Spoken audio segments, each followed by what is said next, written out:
opportunity karon nga nakahimo ta duaw sa balaang puloy-anan nga dinhi ta diri magkatigom aron ta sa makabati ta sa pulong nga iya karon mahalagan nato. Ako dili man ko abtik sa pagwali, dili ko manulti, so sagol ning ako experience. Kaya murag ang tao murag ganahan mo mati sa experience sa hindi ba nga pabitaw ning uban nga diha sa mga radyo unang abtik kay mo mati mga drama kay dili kay tag mga story. So ako na lang sa bulan og experience kay di ba yata acting. So kaniadto sa ako ang isaysay kaninyo ang kaniadto nga wala pa ko na Adventist o sa na Adventist ko. So kaniadto sa elementary pa ko hantod na nag-high school ko wala di ko kahibaluan ng bahin sa Biblia. Swerte na ang natawo nga Adventista ng daan kay matudluan gid sila bahin sa mga Bible doctrine. Ako kaniadto ignorante kayo ko anang pulong sa Ginoo di ko kahibaluan ana. No, ang ako ra yung nahinumduman kanang manguros. Hindi makakita simbahan Katoliko kuros, no? Pero wala sa kumakatugkat kung sa say kahulugan anang manguros basta ang akong nasabtan manguros kay kanang luwason ta ni Jesus sa mga peligro, no? Siya nga itong manalaban, maura itong nadumduman. Nga sa mga pagkaon, sa ato sa dili pat Adventist lahi. Kung Adventist na, mga pinili na atong pagkaon, no? Mga tinugot na ang mga pagkaon. Ang pagkaon sa mga Adventist, mga pinili, mga limpyo yun, no? Limpyo din ng mga pagkaon na gitugot sa Ginoo. Manang, ako kanyato, kung saan nila akong kaunon, Adventist, pula, no? Basta kay mga lami, so na, di ko ganahan na ng gulay mo, di kain ko pikaw sa gulay. Ano, sana lang, no? Muna nga, dali sa masakit karon. Tingnan ko nga, pila pa ako edad, na ko edad ng dibate. Ang uban, mabot naman tao, 100, ako ani makaabot, baka tani. Kaya ang uban, mabakian ako, 9 years old, na may diabetes. Ang uban, atong nagsakay ko barko, ito sa Badong, Mindanao, na ay gidalang itahon. Nangutan ako nga, na siya. Apil di ay na, dalon siya, nun siya, dahil na siya, na-stroke. Ang edad, 20 years old pa. No, diretso pagulay niya, dalon siya sa Mindanao. So, lahi, dunay kalahian, ang wala pa ka na Adventist. Karon sa dadiha nga nabautismuhan ako sa Adventist, daghan kay kausaban sa akong kinabuhi. Daghan ako nahibaluan, bahin sa atong manluluwas. Kaniadto wala ko'y nasabtan, no? Dili gani ko tugutan sa unang magbasa o Biblia kay makalibog diba? So kay tungod atong babae sa merkado sa isdaan na nagdadalag sa tuninyo magana-ana na kuan na sa Biblia muna nga dili ko pabasa og Biblia. So ang karon ang mga bata na ko swerte nung tani sila kay Adventista libre na ang pagbasa, walay bawal. Ang problema na sad, ang mubasa na sad. Ako sa una, mubasa ko, magtago yun ko sa eskwela ng Rome. Magtago ko kay, masuko man ito ako ngayon magbasa. Pero kan sila, libre na din na, nagkatagrang Biblia, ang mubasa na sad, ang wala sad, no? So, ang akong idea is, in-worship, pabasahan ako isa-isa sa Biblia. Ang kaapil man din sa actually dito dahil, pabasa na ako Biblia din, basahon din na mo ang mga propesya ni Ellen G. White, dahil sa pages. Karon ang akong i-share sa inyo kung saan akong mga nahibaluan, no? Nakatunan sa diha na ako na Adventist na. Ang una, kanang dili ka mobalibad kung taga ang tag-party sa simbahan. Ano? Baga, di ba makuha mo sa akong dili ko mo balibad, lang gihapon ko sa say maanak ka, marag bagduha ka kay galing kay nakuha naman yun, nakakato naman gikuan ng dili mo balibad. Kay mauna ang sa una sa pag-eskwela na ako sa Adventist Academy, sa North Cotabato Academy. No, mahanas ka kung ma-train ba ka, no? Isip sundalo ni Jesus, ma-train ka, maayo kung mag-apil-apil ka. kanang Tagalog party, sugod ka dayon. Sa una, sa nag-eskwela ko sa North Cotabato Academy, na abot man ko dito North Cotabato, imbis nag-agusan ko kay itong akong katabang sa kong iyan ni uban ko, murag nilayas ko ba kay kanabang lahi ra ba ang naay ginikanan kaning lahi ras kay mangita mo tao pagmahal. Maibo ko sa uban na itong ginikanan, so ako kuan ko ng ningangon ko na wala ko ina tapos sa balay ako ra isa. So what yun ko'y kaistorya, hilong tayo, magkatama ka ng tayo sa pamutik mo. Nga nang akong kalibutan sa unang panahon. Kapag sa diha nga na-adventis ko, dito na ko nakakakon kay usa ko magipili nila na mahimong teacher sa mga bata. Ini kaiway sa hapon, naadayon may mga tahas na mato sa mga buntod. Manudlo niya ng mga bata. Kunya katong mga Adventist ng daan, maayo ng manudlo. Awit, ampo, ako pa ko kalibutan, sunod-sunod lang ko nila. Ako, mag-Bible story lang ko, kaya na may basang nga Bible story. So, malingaw man ko sa mga bata. Kaya ang mga bata, inigtulad yung imo ka nabitang mga bata nga nasinti kayo mga mata niya, tutukan ka niya, kaya nang nag-isi, nag-smile. Madala man sa kag-smile, no? Niya, ma-active na malampog ka. So, malingaw na lang sa ka. So, sa church taga sa kagbahin, sugod sa ko kay usa nga inundan kay matagaan maggrado. Kay naamang ko sa school campus na Puyo. Nilayas ba ko sa mga. So, school campus ang gipuyan, ipo ko sa akong teacher. So, sugod ka kung sa'y ihatag niya mga part kay may nalang naigrado. Parang di pa mabagsak. So, lahi ang kalahian yun. So, kahimtang sa kanang nanabitaw ta sa reliyoso nga pundok kaysa walay kay simba-simba, walay sa basa, sa pudyaw may nakatunan. So, sa una, pinakaulawon kay ko. Then sa eskwelahan, ang akong award for me, pinakatahimik sa klase. May na lang na-award, no? So, sa na-Adventist na ko, dito, baka ma-update na ka kayo, ma-apil-apil na ka sa Bible Studies, o naka-apil sa po anong singing group.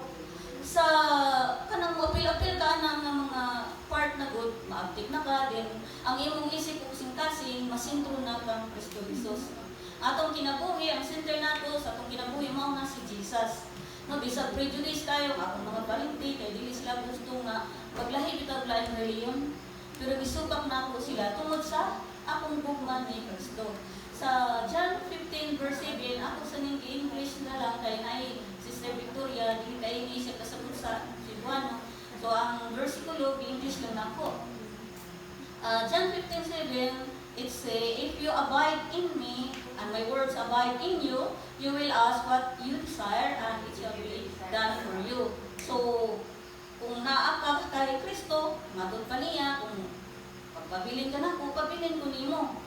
So, mauna nga, matrain yung ka, no? So, kay naman ka kang Kristo, kung unsay imong mga hangyo, ihatagin na niya. No, labi na tong high school, elementary ko, ipa-drawing ni, kung unsay among gustos kinabuhi.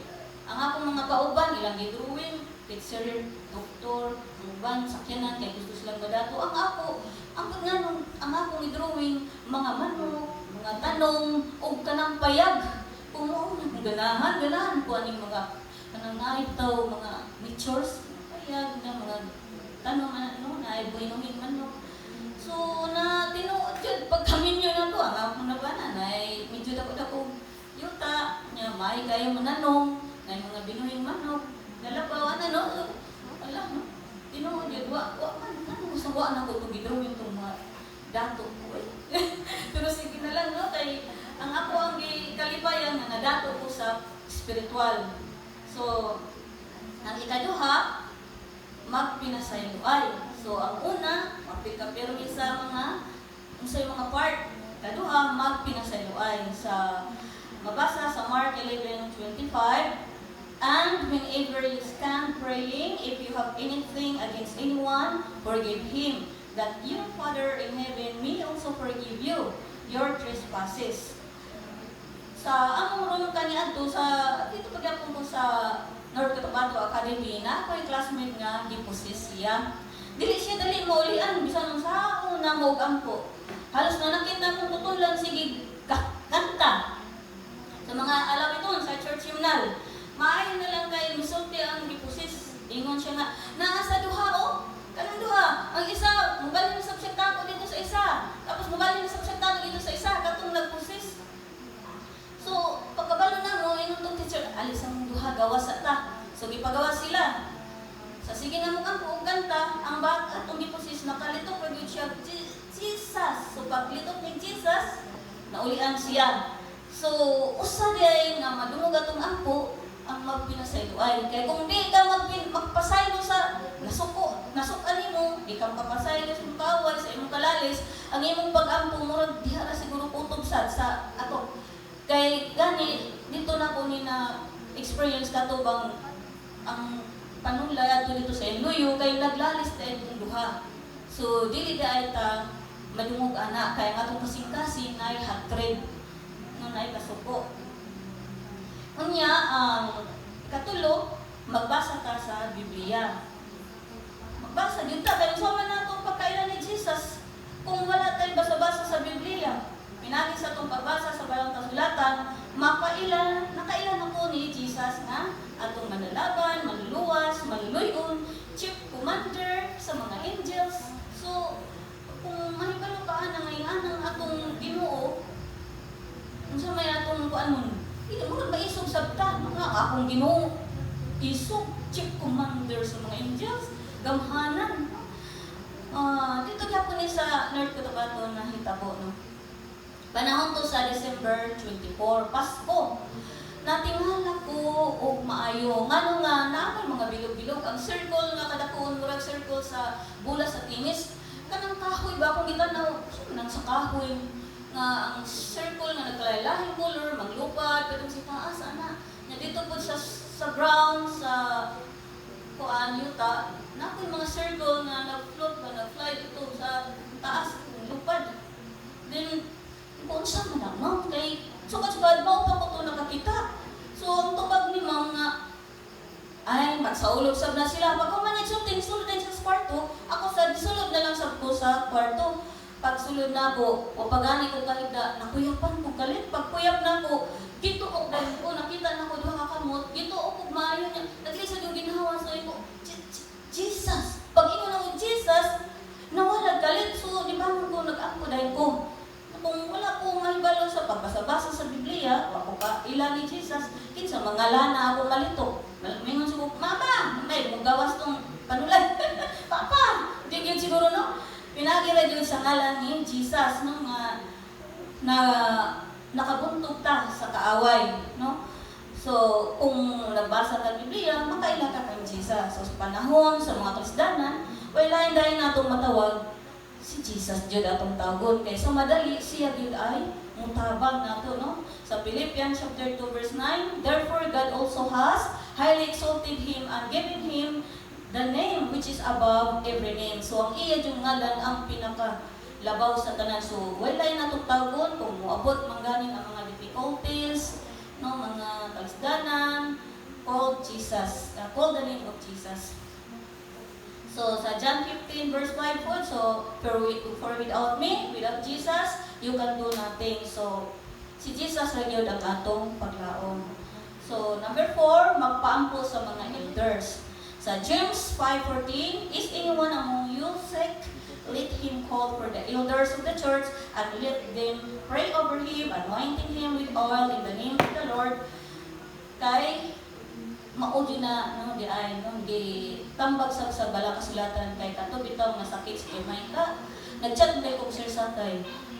Sir, sakit ang iyang ko tao Jamaica sir. Kaya yung platelets 12 na lang.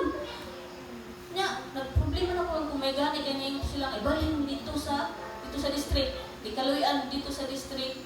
Taga-oras, magmata, painom ng tubig, paihion, painom ng tubig, paihion.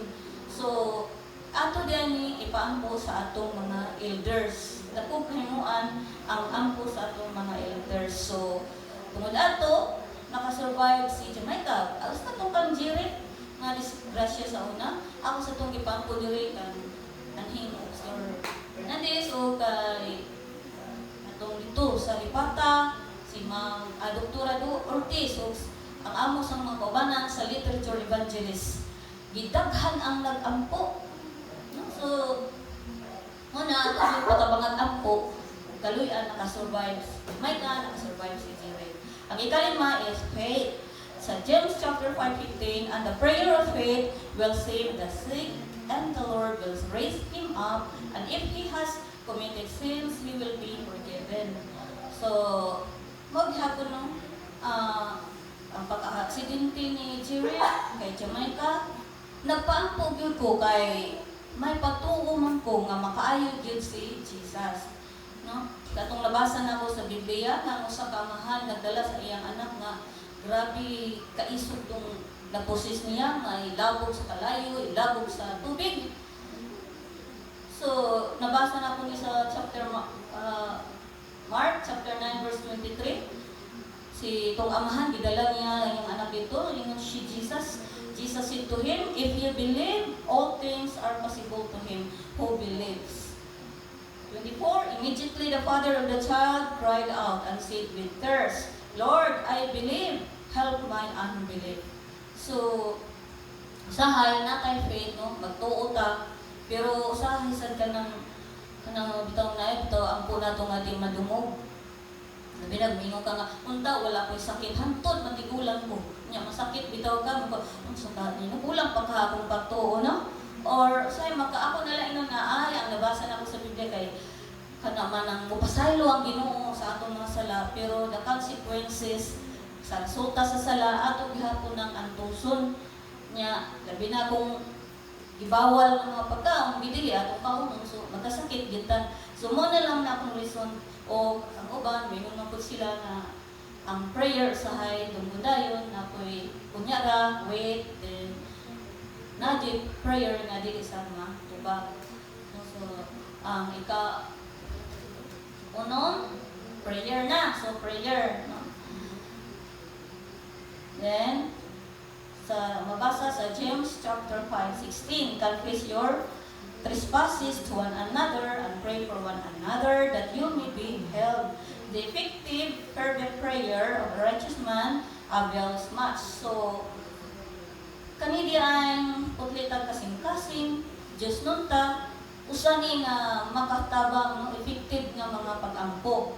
So akong buhaton sa balay usahay, isa-isa sa isa magampo. Ang pinakagamay nga bata, antod sa sunod, antod sa kamagwangan. Kaya nga akong nauna, ang kaning bata, lumbo is Ginoo kay insentive ko ni siya. Wala biya napakyas, kasagaran, magpaampo kay ko isa-isa. Doon ba yung naman ko? Kato siguro nga akong bata na kamanghuran kay usinti niya pinangga biya sa Ginoo mga bata kani siguro mga bata na kung isa-isa ka ampo gidungog sa Ginoo ang pangko kadaghan namig mga pag-ampo nga gidungog katong si Joy na ko nga ato sa Japan wala man jud tawo mi kwarta ato wag gid kwartan kung saan ka ni Ginoo nga kahawas mis kalisod. Nagpasalamat ko sa auntie nga tuwa sa Japan nga ingon siya nga ti ay mayor diri sa Japan, buutan, kasi makatabang ni Joy. Nagsultihan niya sa problema. Ang hapon buutan sa baliksad ni O. Iyang itabangan si Joy, siya mo ay naggasto papadong sa Japan. Pag exam, nakapasar. Nag-ampo na sabi nga, makapasar. Kung isa-isa sa nag-ampo. Kaluyan, nakapasar si Joy sa exam. Pag uli na sa dire, ang mayor hapon, back and forth ang pag-plate niya sa airplane, mahal tayo. Nya, pagkahuman, na nakapasar na, ang pagpadong na sa dito, si Mayor gihapon tong Mayor sa Osaka. Unya, ang mga puyan niya dito, 20,000, asa man niya, nagwarta yung taon, ang Mayor gihapon ang nagkuhan. Ang mga putangan na niya, TV dito, washing to, ang kompleto ko, salamat niyo.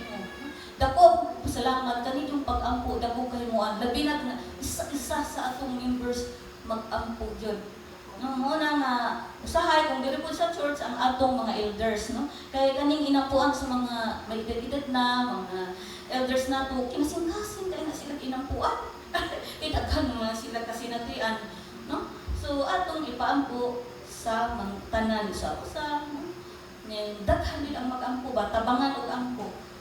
Unya, pinsaylo ay sa aron ng atong pag-ampo dunggon. Kaya ko, bangay sa ko pasayo ha. Kaya aron ng atong pag-ampo dangat dito sa langit. So, ang ikapito is thanksgiving.